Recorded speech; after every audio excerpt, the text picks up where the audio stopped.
Então, o autodesenvolvimento, como é que nós nos desenvolvemos? Através do autoconhecimento e autorresponsabilidade, né? Esse é o fator principal do desenvolvimento pessoal de cada um. É aquilo, não terceirizar a responsabilidade, né? Isso, entender que na vida, tudo que nós plantamos é o que nós vamos colher, né? Então, quer dizer, tudo que nós lançamos para o mundo, nós vamos receber de volta. Aquilo que você faz de bem ou de mal, ou deixa de fazer, isso vai nos afetar diretamente, né? Então, como que a gente começa o autodesenvolvimento, né? Para aqueles que não começaram ainda. O importante do autodesenvolvimento é entender aonde que você está e, principalmente, quem é você, né? Que é uma coisa difícil, às vezes, de a gente entender. Quem que é você? Nós somos a nossa história, né? Aquilo que aconteceu até aqui na nossa vida. E o que nós vamos ser para frente? Aquilo que nós fizermos hoje. Se a gente continuar fazendo a mesma coisa, nós vamos estar recolhendo a mesma coisa. Vamos estar todo dia a mesma coisa. Que eu falo muito, nós vamos estar sempre no caminho da vaca, né? Que está fazendo a mesma coisa e colhendo a mesma coisa. Então, é importante a gente ter essa consciência do nosso... aonde nós estamos e, principalmente, para onde nós queremos ir, o que nós queremos atingir, quais são as nossas metas, quais são os nossos desafios.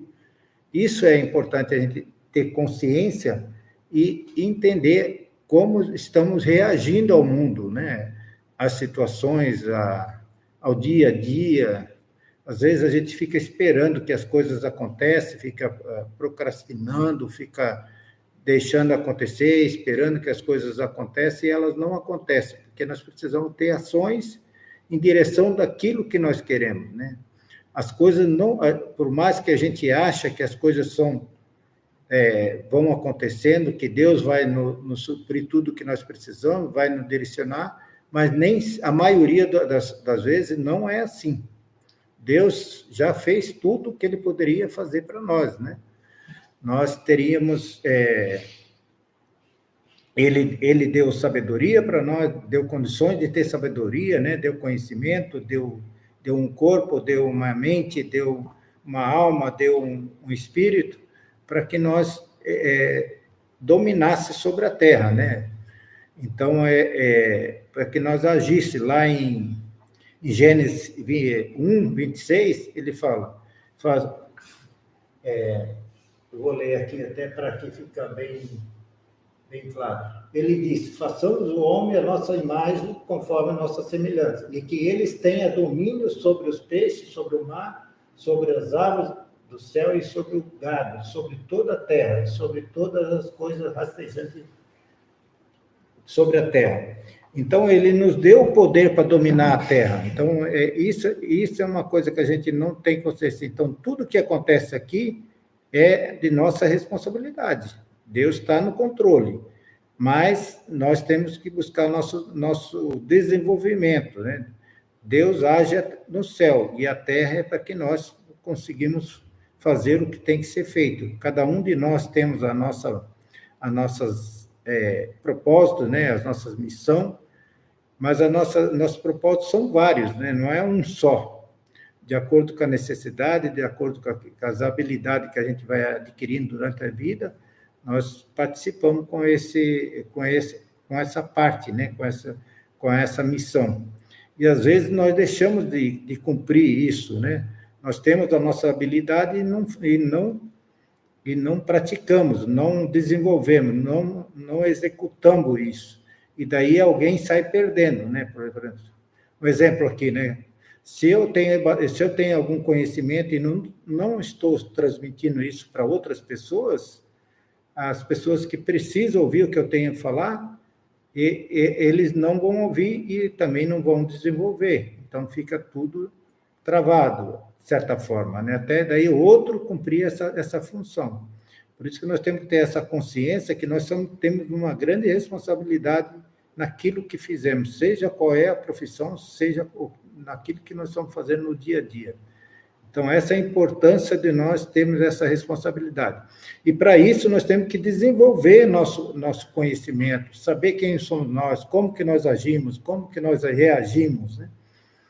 No dia a dia, como é que nós estamos vivendo, nós estamos esperando, nós temos comando sobre a nossa vida ou esperamos que os outros comandem.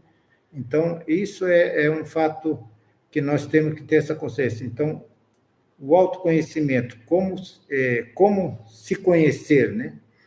A maneira que eu falo sempre é observar. A única maneira que tem é a gente observar e estudar, né? Buscar conhecimento, colocar em prática aquilo, daí ele transforma em sabedoria, né? O conhecimento ele só se torna em sabedoria se a gente colocar em prática, praticar, transmitir, fazer aquilo que nós estamos fazendo, seja ele na profissão, seja ele em qualquer atividade que nós estamos praticando, fazendo, que nos coube, né? Então, observar no dia a dia como é que nós agimos, como é que nós reagimos às coisas, aquilo que estamos pensando, né? Aquilo que nós estamos repetindo no dia a dia. Às vezes nós ficamos na mente, né?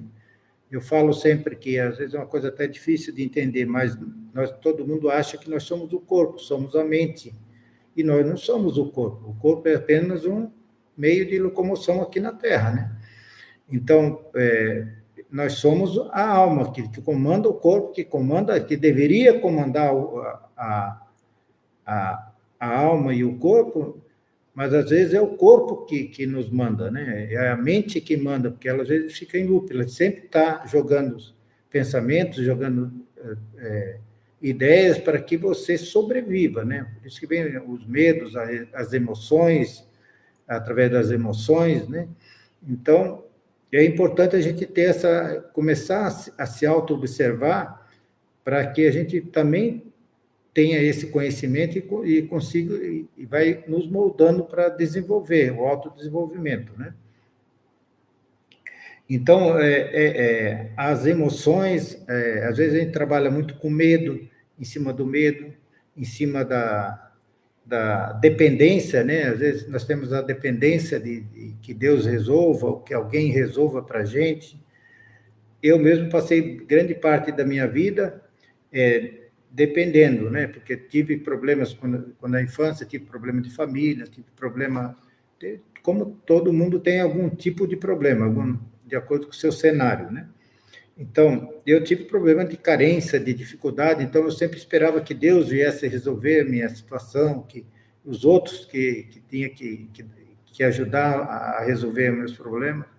E até que um dia eu comecei a entender isso, comecei a observar, comecei a estudar, comecei a buscar terapeuta, psicólogo, para entender o porquê que eu tinha tanta dificuldade na vida, né? Mas eu acabei descobrindo a maioria das minhas dificuldades sozinho, sem ajuda apesar de ter psicólogo, de ir em psicólogo, ir em terapeuta, em religião, né? Mas nada disso me ajudou, mas não foi o essencial. O que foi essencial é essa autoobservação, autoconhecimento, autorresponsabilidade, né? Que todos que a gente entender como é que eu funciono, como é que eu não funciono. E daí vamos buscar aquilo que nós precisamos, né, para desenvolver, para encontrar a paz, para encontrar a dificuldade, né? Então, eu sempre falo aqui uma outra coisa que eu queria falar. Pessoal, se vocês tiverem alguma pergunta sobre esse assunto, então é importante que vocês também façam a pergunta. Pode fazer as perguntas no chat aí, que devido ao momento eu vou sobre o assunto, né? Eu respondo também, tá? Se alguém tem alguma dificuldade, se alguém discorda, responde aí no chat para quem está ouvindo. Faz sentido para você isso que eu estou falando? Então, para que a gente possa interagir aí, tá? Então, eu vou falar agora sobre... vocês que estão aí já ouviram falar sobre isso, né? Sobre como é que a gente entende quando a gente tá bem ou quando está mal, né? Eu falo sempre, faço analogia do buraco e do jardim. No buraco, você está quando está mal, quando está negativo, quando está depressivo, quando está com problema, quando está triste. Aí você está no buraco. E você está no jardim quando você está alegre, está com confiança, está com alegria. Daí você está positivo, né? Negativo é quando você está mal. Então, a gente só está mal quando a gente está emocionalmente abalado, né? Daí a gente torna-se negativo. Por isso que a gente tem que sempre buscar estar no jardim, né? No jardim é tudo coisa boa, quando você está confiante, quando você está otimista, quando você está determinado, então você está no jardim. Então, essa busca do jardim é entender quando que está no buraco e quando está no jardim, né? Quando a gente está no jardim, que deveria ficar mais a maioria do tempo no jardim, mas nós não conseguimos, porque a gente acaba no dia a dia, está fazendo, vendo notícia, vendo televisão, notícia ruim, tudo é ruim, então você acaba entrando nessa onda negativa. E daí você fica nesse loop, né? A gente fica nesse loop e não consegue sair. Por isso que a gente entender como é que são as nossas emoções, nosso desafio, as nossas emoções, elas nos levam, sempre entra o pensamento, e do pensamento vai para a emoção, e da emoção vai para o estado físico, né? Até assim, quando a gente está triste, ou quando está alegre, quando está... Então, a gente tem que estar observando essa situação. Quando é que nós estamos tristes? Quando é que nós estamos desanimados? Quando é que nós estamos alegres? Quando é que nós estamos felizes? Então, isso é uma coisa que a gente tem que estar observando, porque daí só nós podemos fazer essa transição do negativo para o positivo, ou de estar mal, ou de estar triste para a alegria, é a gente forçando a barra, às vezes ouvindo uma música, às vezes ouvindo uma palavra, às vezes pesquisando, né, o que me deixou nesse estado, como é que eu estou nesse estado.